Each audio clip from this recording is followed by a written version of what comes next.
is the graph of secant of x. And then you can do transformations with that as well. Same thing with cotangent, you can do transformations there.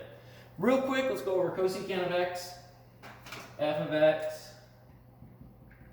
equals cosecant of x. Remember, this isn't necessarily on the homework, but it's just nice to know. 1 over sine of x, right? Cosecant is 1 over sine. So a way to graph this is we sketch in a graph of sine and do the same thing we did here for secant. So quick sketch of the sine function.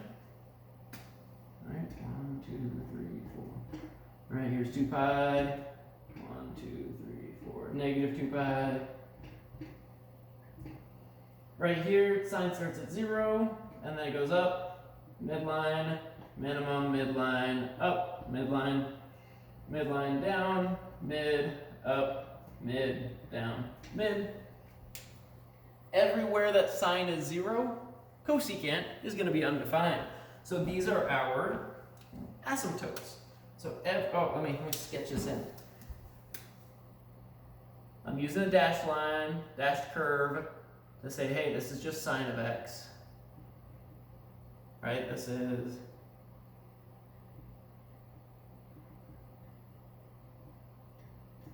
sine of x.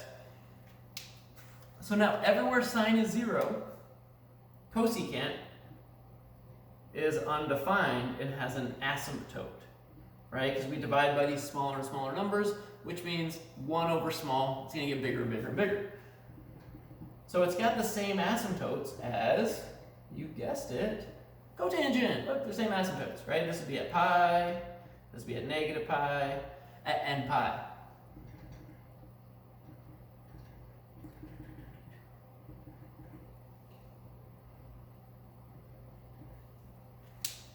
And then every time that sine is 1, cosecant is going to be 1, because 1 divided by 1 is 1. So we get these points on our graph. Every time sine is negative 1, cosecant is negative 1, because 1 divided by negative 1 is negative 1. And then we get this same shape as we did for for secant. We're off of the maximum values from sine. We get these U shapes that are going up. They're not exactly U shapes because they're almost vertical as they go across, or as they approach those asymptotes. And then on the bottom sides, on the minima of the sine function, we get these upside down U shapes. And that is the graph of cosecant. All right, wonderful. If you made it this far, thanks for watching. Have a wonderful day. Hope the homework goes well. And remember that I have office hours if you have any extra questions. All right, thanks for watching. Go Bulldogs.